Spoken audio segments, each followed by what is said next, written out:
घमंड और लालच का परिणाम। यह एक पुरानी कहानी है।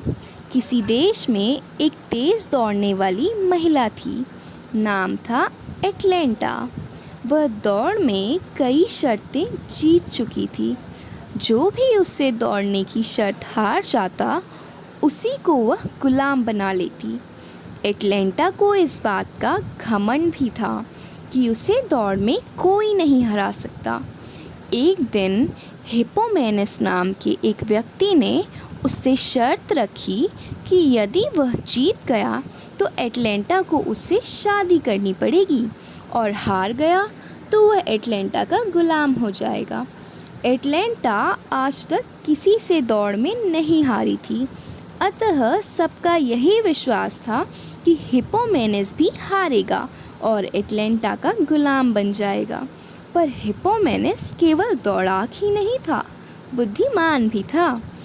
उसने एटलांटा को हराने की योजना बनाकर ही उससे शर्त रखी थी। निश्चित समय पर दौड़ शुरू हुई। एटलांटा हिप्पोमेनेस से आगे निकल गई। अचानक उसे एक सोने का सिक्का पड़ा हुआ दिखाई दिया। एटलांटा उसे लेने को रुक गई। तब तक हिप्पोमेनेस आगे निकल गया।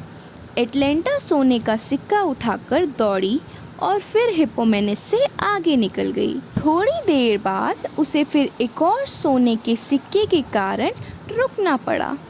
हिप्पोमेनेस इस बार फिर आगे निकल गया था, पर एटलांटा सिक्का उठाकर दौड़ी तो पुनः आगे निकल गई।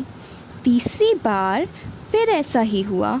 एटलांटा दौड़ते हुए रुकी और तीसरा सिक्का भी उठा लिया। उसे इस बात का घमंड था कि पिछली 2 बार की तरह इस बार भी वह हिप्पोमेनेस को पीछे छोड़ देगी और शर्त जीत जाएगी।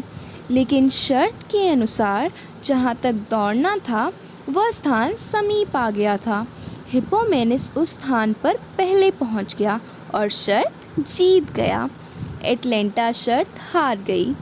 एटलांटा के हारने का पहला कारण था उसका घमंड। एटलांटा की हार का दूसरा कारण था लालच। हिप्पोमेनेस द्वारा फेंके गए सोने के 3 सिक्के लेने के लालच ने ही एटलांटा को हरवा दिया। एटलांटा की हार का तीसरा कारण था उद्देश्य से हट जाना। यदि एटलांटा ने अपना ध्यान अपने मुख्य उद्देश्य दौड़ पर ही केंद्रित रखा होता तो वह कभी नहीं हारती। हमारे जीवन में भी इसी तरह के लालच कई बार आते हैं। लालच और सुखों में फंसकर हम कभी भी अपने उद्देश्य में सफलता प्राप्त नहीं कर सकते हैं।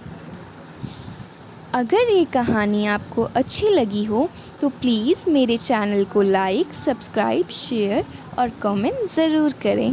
धन्यवाद।